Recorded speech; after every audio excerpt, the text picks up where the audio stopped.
L'effondrement de Édouard Louis, lu par Loïc Corbery. Je n'ai rien ressenti à l'annonce de la mort de mon frère. Ni tristesse, ni désespoir, ni joie, ni plaisir. J'ai reçu la nouvelle comme on recevrait des informations sur le temps qu'il fait dehors, ou comme on écouterait une personne quelconque nous dérouler le récit de son après-midi au supermarché. Je ne l'avais pas vu depuis presque 10 ans. Je ne voulais plus le voir. Certains jours, ma mère tentait de me faire changer d'avis, d'une voix hésitante, comme si elle avait eu peur de me froisser ou de créer un conflit entre elle et moi. « Tu sais, ton frère, peut-être que tu devrais lui donner une chance. Je crois que ça lui ferait plaisir. Il parle beaucoup de toi. » J'interrompais la conversation brutalement, avec une brutalité que je ne connaissais pas de moi et que je n'aurais jamais osé utiliser avec elle dans un autre contexte. Je disais que je ne voulais plus entendre parler de lui, que ma décision était définitive. La plupart du temps, elle essayait autre chose. Une deuxième fois. Mais je lui ai dit, si tu revois ton petit frère, tu ne l'embêtes pas avec le passé et avec ce qui est arrivé entre vous. Tu le laisses tranquille. Et il me l'a juré. Il a juré qu'il ne parlerait pas du passé. Devant mon absence de réponse, elle laissait sa voix s'évanouir dans le silence. Elle baissait les yeux vers le sol avant de passer à un autre sujet avec un enthousiasme trop appuyé, une voix trop sonore. Et je voyais qu'elle parlait de cette manière pour combler la gêne produite par sa tentative de réconciliation ratée et par mon agressivité soudaine. Je suis désolé d'avoir créé cette douleur en elle.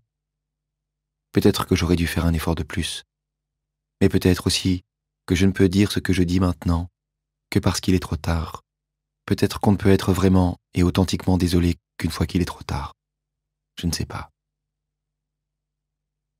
J'ai appris sa mort un mardi, quelques minutes après mon réveil. C'était un jour gris et froid. La condensation sur les fenêtres brouillait le ciel, au dehors. Je lisais, et j'ai vu sur mon téléphone que ma mère m'avait appelé à plusieurs reprises.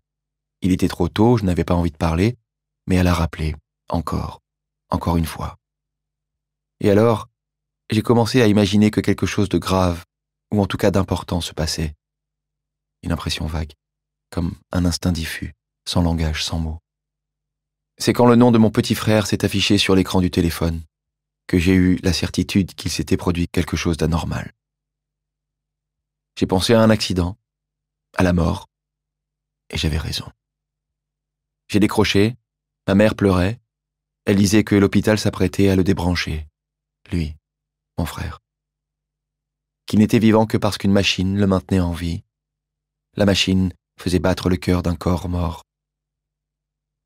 La veille, il avait été retrouvé par la femme avec qui il avait une relation depuis plusieurs années, effondré sur le sol de son appartement et inconscient, comme un animal à l'agonie, comme une bête.